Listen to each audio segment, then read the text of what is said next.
Hey guys, welcome back to my channel, or if you're new to my channel, welcome for the first time. As always, don't forget to click those like and subscribe buttons, and any comments you have, put them below for me, guys. So I had one of my subscribers ask me how I mixed my custom acrylics with pigments. She had mentioned that she had used some mica and that it didn't work for her. So I am going to show you today how I custom mix the colors in my drawer. I have so many. I have hundreds of custom mixed little colors, and I just have them in little pots like this, and I have them numbered so that I can put them in swatch sticks. So I'm going to show you 2 or 3 different colors today. Well, technically 2, but I'm going to show you how to make one better. So what you're going to need first and foremost is you want to make sure that you have a mortar and pestle. So this is the mortar, I believe, and this is the pestle. So a lot of times you'll see people using them for cooking to grind up different herbs or garlic and ginger, things like that. I believe that I got this one at Winners, but you can get them anywhere. They have little small ones like this. I've seen them at Walmart. You don't need a big one, obviously. Now I've seen wooden ones, and I've also seen these ceramic ones. I would say get a ceramic one. I'm not sure that the wooden one would work quite as well for this, but yes, so they're very heavy, and the reason you need this is because when you mix the pigments, if you were to just put the pigments in a little jar like this with your acrylic and just give it a little shake, the pigment does not combine properly, and you end up with sort of little beads of pigment. And then when you go to dip your brush into the mixed acrylic with your monomer, you end up having little streaks of color. So this is very key to mixing your pigments or your micas. Now, that being said, the reason I said pigments and micas is because when the follower on my, or subscriber I should say, on my YouTube channel had mentioned that she used micas, I was curious what a mica is, and apparently there is actually a difference. So pigments are colors that have no shimmer or sparkle to them whatsoever. Like this one here would be, I'm just going to move this guy out of the way, this one here would be a pigment. There is absolutely no shimmer, no sparkle. It's completely matte. Anything that has a shimmer is apparently a mica. So this one is like a pearl, so this one would be a mica. Now you can use them exactly in the same way, but apparently there's just a lot of confusion. I'm not really sure that it matters, but I thought I would clarify that because when I was researching, that was the information that I came across. So if you're wanting something with shimmer, it may be called a mica instead of a pigment. So let's get started. Okay, so as I mentioned, I'm going to show you how to mix a purple one. So I've got this one here, and this pigment came from a company called Elite, and the number is 21 Electric Purple. I've used this in a few of my other videos, and as I showed you, it is a matte pigment. Now you see all those little beads, all those little tiny beads. So those are the little beads that I'm talking about. If you were to just put it in a jar with the acrylic and give it a shake, those beads would not break down properly. So that is why the mortar and pestle is so important. I'm also going to use this one from Crystal Nails called Neon Pink, and it is exactly that. It is a neon pink. It is super bright. Again, you can see all those tiny little beads there. So this is a pigment. It has no shimmer or anything in it. And then I've got this one from Born Pretty, and it's just a white pearl. And this is sort of, I guess, the one that I use, my little tip or trick that I use when you mix a colored acrylic and the color is not blending properly. So if it's kind of marbling or separating, that's my little trick for you guys. So then obviously you are going to need a clear acrylic as well. And then for the one other color, I'm going to be using a little bit of a white, and you are going to need obviously some little jars. Now I just get these guys at a local craft supply store, but you can get them on Amazon. You can get them anywhere. I'll try to find a link on Amazon for you guys with these ones. And that is it, guys. So let's get mixing.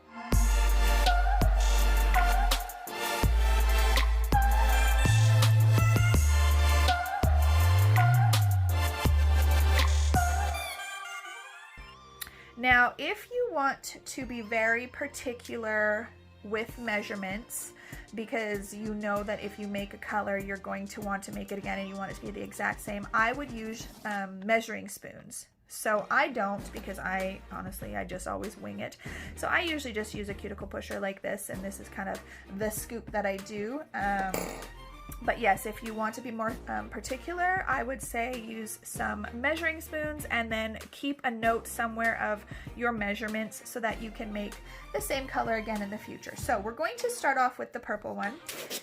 And so I'm going to take some of my clear acrylic and I'm just going to put it in. Now the key is to not put a lot. So I will just do one little scoop, and this is just to start when you want to start mixing and grinding up those little pigment beads.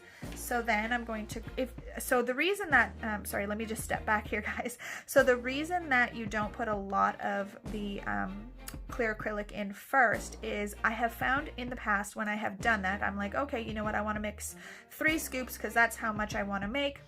When I go to use my pestle in here and grind, there's too much clear acrylic and I can't get those little beads to blend in. They just kind of float around too much. So this way, when you just have a very little tiny bit of that clear acrylic to start, your pestle can really get in there and really grind up that color. So I'm going to show you here. So I'm just going to use the other end of my cuticle pusher, and I'm going to grab a good couple of scoops. Now pigment obviously is very pigmented, so you don't need to use a lot, but I really like to make sure that my mixes are very pigmented.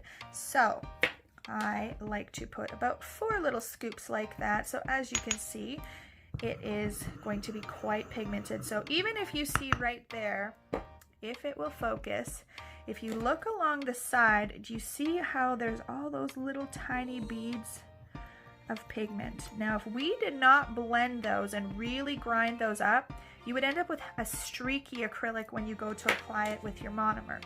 So this is where you really want to take your time. You want to get in there and really grind up and press that pestle against the mortar and just really grind it up.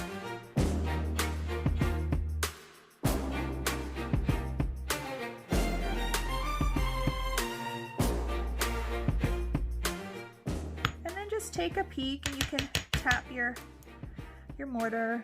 I hope that I'm saying it right. I think that this is the mortar and this is the pestle. I should have Googled it before I started the video, but I didn't. So if I'm incorrect and this is the mortar and this is the pestle, let me know below. Somebody tell me if I'm correct.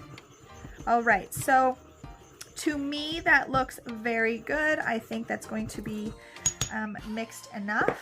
So now I would just give that a little taparoo, and this is when I would add the remainder of my acrylic, just so that I make the amount that I want. Now when you test this, if you find that it's not dark enough, so I'm going to test it and we'll see how it looks. If you find that there's not enough pigment, what I recommend doing is taking out some of this and again just leaving a very small amount so that you can really get it ground up well. All right, so now generally what I'll do is I will just tap it down there, and I'll grab my monomer and my acrylic brush, and I will just do a little test to see if it is dark enough, and then you can always blotch it on the paper towel because you guys can't see there. So I'll do another one just so you can see here. And for me, that's very pigmented, so I think that will do just fine. So then obviously you just want to take your product that's in your mortar. And I'm gonna close up this pigment here and get one of your little jars and scoop it into the jar.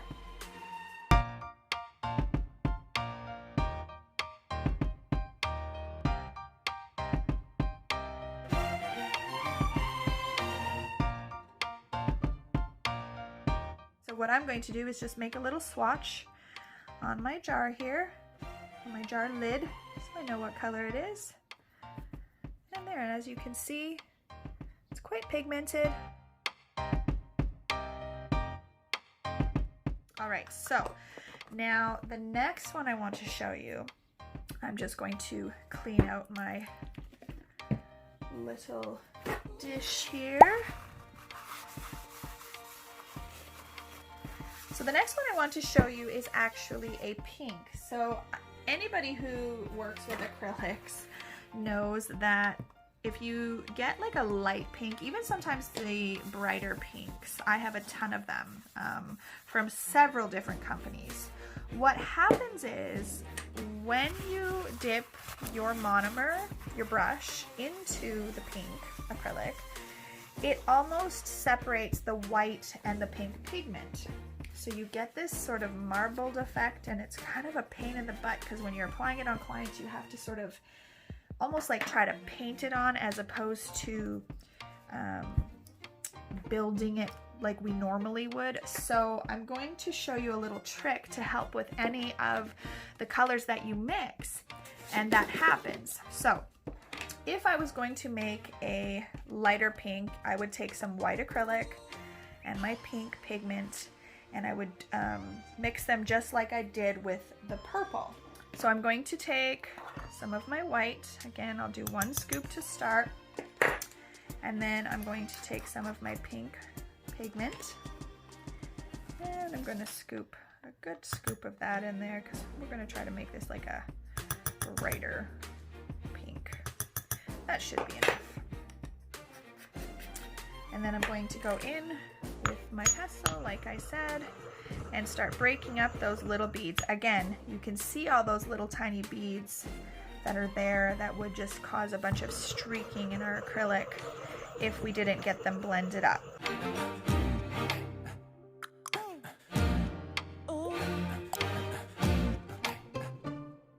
Okay, so I feel like the pigment has mixed in there quite well.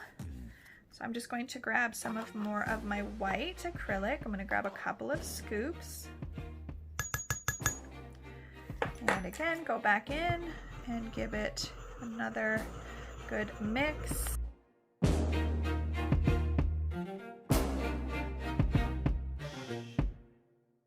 Okay.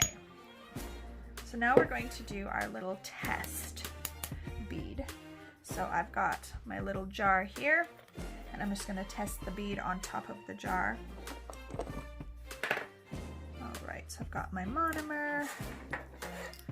I'm going to wet my brush, and I'm going to pick up a bead of that acrylic. So as you can see, it looks like a beautiful pink color. Let me see if I can get it to focus here. It looks like a beautiful pink color. Okay, I'm just going to grab another one because that one was starting to cure. So, looks like quite a good color, but then when you put it onto, I don't know if you can see it, but it's almost like the white sort of separates a little bit. So if you can see in the middle, it looks more white. I'll grab one out of my drawer that is a color from another company, and I'll see if it shows you it even more. So this one is just one from Glam and Glitz. Again, I'm going to dip in, and look at that color, looks amazing, but when you put it on, so do you see what I'm saying? This one does it even more. It's like the white acrylic completely separates from that pigment. So the one that I've made over here actually is not really too bad at all, but when you've got something like this, you go to put that on the nail and it's not really fun to apply.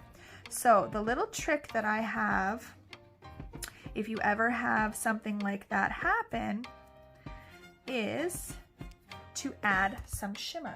So that's where this little pearl powder comes in. So then you would just take, actually, you know what? I'll show it to you because this one actually is really not that bad.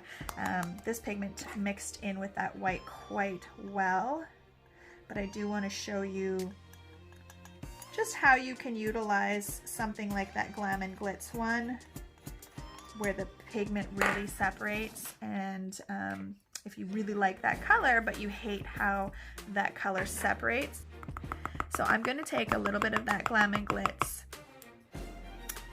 and I'm going to add some of this pearl powder to it, and I'll show you the difference. I'm going to show you this one on a swatch stick actually, so you can see the difference when applying it. So I'm just dipping into the jar over here,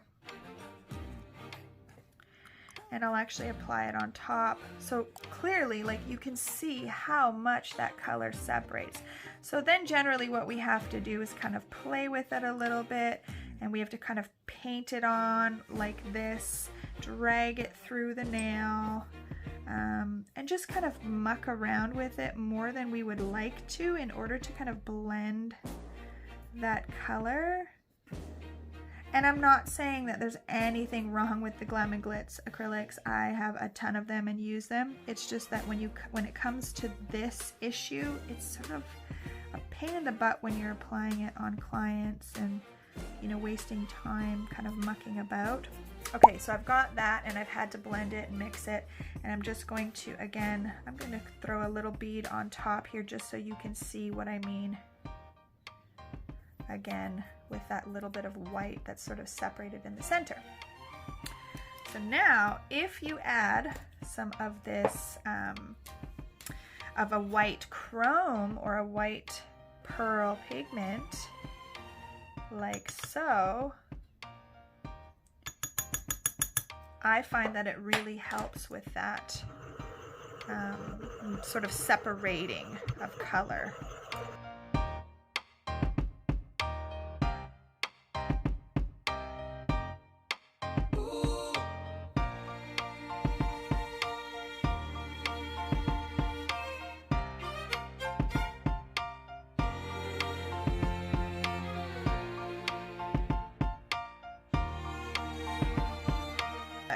So I'm just going to tip this and get a little pile there, and I'm going to grab my bead.